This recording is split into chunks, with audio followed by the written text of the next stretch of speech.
नमस्कार दोस्तों, स्वागत है आपका अपने यूट्यूब चैनल बीडीपी इन्वेस्टमेंट में। आज के वीडियो में हम बात करने वाले हैं वेदांता लिमिटेड के ऊपर, जिसका एनएसई का कोड है बीईडीएल, जिसमें आज जबरदस्त तेजी हुई। तेजी के कारण क्या है उसके ऊपर चर्चा करेंगे। और दोस्तों, क्या ये स्टॉक में री रेटिंग होने की संभावनाएं है और ब्रोकरेज ने टारगेट क्या दिए उसके ऊपर भी चर्चा करेंगे। दोस्तों, जनरली वेदांता लिमिटेड स्टॉक जो है दोस्तों रिटर्न की जगह डिविडेंड के लिए जाना जाता है।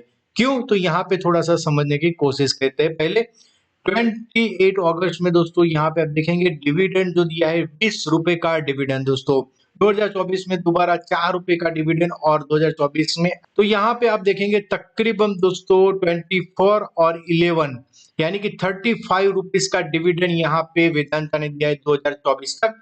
यहाँ पे अभी तक दोस्तों दिया है 2023 की अगर बात की जाए तो यहाँ पे देखिए 11 रुपए का डिविडेंड, 11.50 का डिविडेंड, 20 रुपए 50 पैसे का डिविडेंड। तो टोटल अगर आप मिलाएंगे तो दोस्तों 38 प्लस 11 50 रुपए का डिविडेंड दोस्तों 500 रुपए का शेयर हुआ है।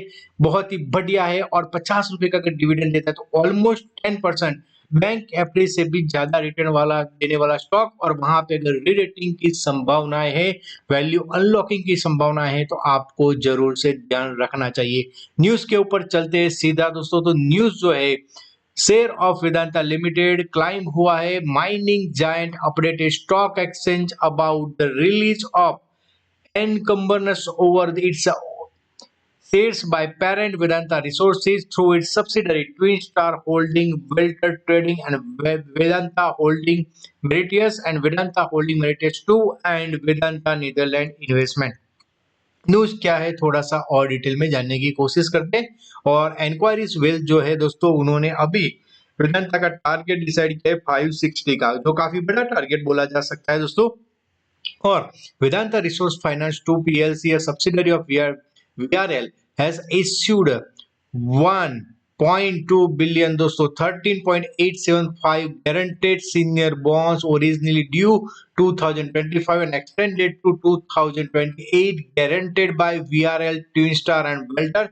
This was amended and restated trust deed was entered into January for a year among the Vedanta Resources to VRL, Twin Star, वेल्टर एंड ऑल ट्रस्टीज देयर।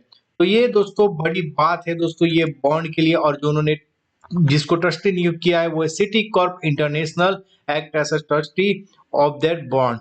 सबसे इंपॉर्टेंट बात अगर बात की जाए तो दोस्तों वेदांता में वैल्यू अनलॉकिंग डीमर्जर की बातें हो रही है। और to create a 6 independent pure play entities aiming to unlocking value, attract investment and enhance sector specific strength।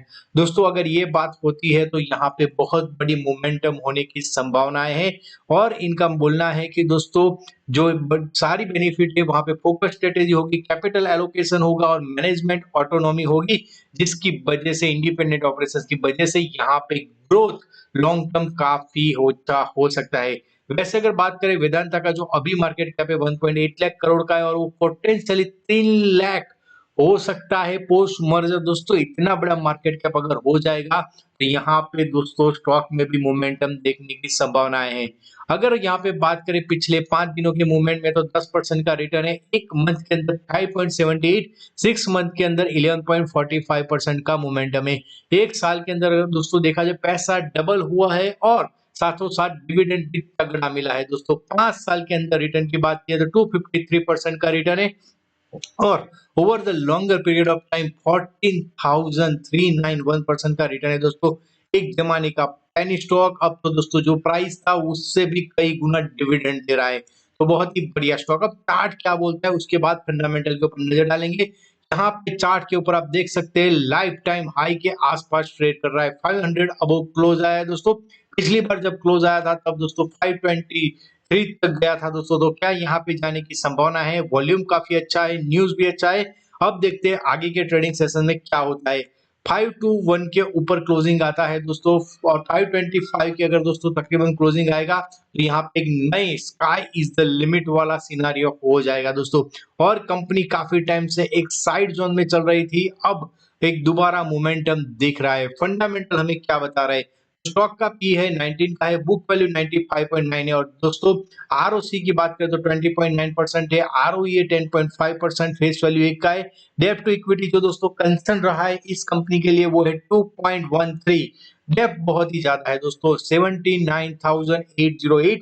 इसी की वजह से दोस्तों जब 250 के आसपास स्टॉक ट्रेड कर रहा था, जब फिबोनाची रिट्रेसमेंट का लोअर रेंज था, तब मैंने बताया था कि दोस्तों सब भूल जाइए, डेब वेब सब भूल जाए, बट डिविडेंड इतना देती है कंपनी और वो देती रही है। ऐसा नहीं है कि 1-2 ईयर दिया है दोस्तों। अगर यहाँ पे आप देखेंगे 2022 में भी तगड़ा डिविडेंड दिया है दोस्तों, 17 रुपीज 50 पैसे, 19.50, 31.50, 13 rupees 50।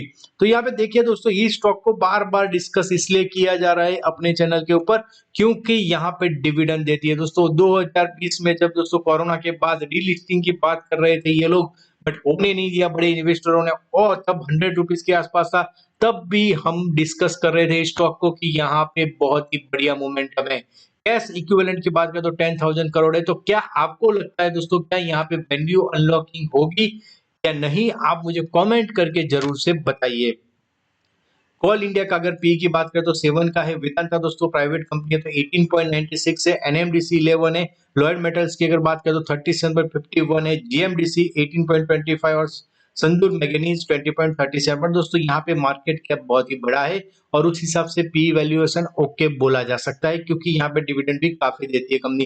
Profit and loss statement के ऊपर नजर डालेंगे तो दोस्तों पिछले 3 साल में कुछ इतना ग्रोथ में रेवेन्यू साइड के ऊपर नंबर उत्साहजनक नहीं है। Operating profit margin slightly improve हुआ है और नेट प्रॉफिट दोस्तों ज्यादा हुआ है। उसका वजह यही है कि दोस्तों अदर इनकम में जो है वो दोस्तों वो मुनाफा है लास्ट 2 ईयर में, उसके वजह से थोड़ा सा दिख रहा है दोस्तों। डेप्रिसिएशन काफी है, इंटरेस्ट रेट भी काफी कट रहा है, ये दोनों दोस्तों दिक्कत वाली बात है, बट अभी ईपीएस काफी इंप्रूव हो रहा है दोस्तों। तो ओवरऑल अगर देखा जाए ये स्टॉक के अंदर एफआईआई और डीआईआई का क्या मूवमेंट है, तो शेयर होल्डिंग पैटर्न में देखेंगे तो प्रमोटर के पास 56.38% का होल्डिंग है, एफआईआई कंटिन्यूअस बाइंग कर रहा है, डीआईआई कंटिन्यूअस बाइंग कर रहा है दोस्तों।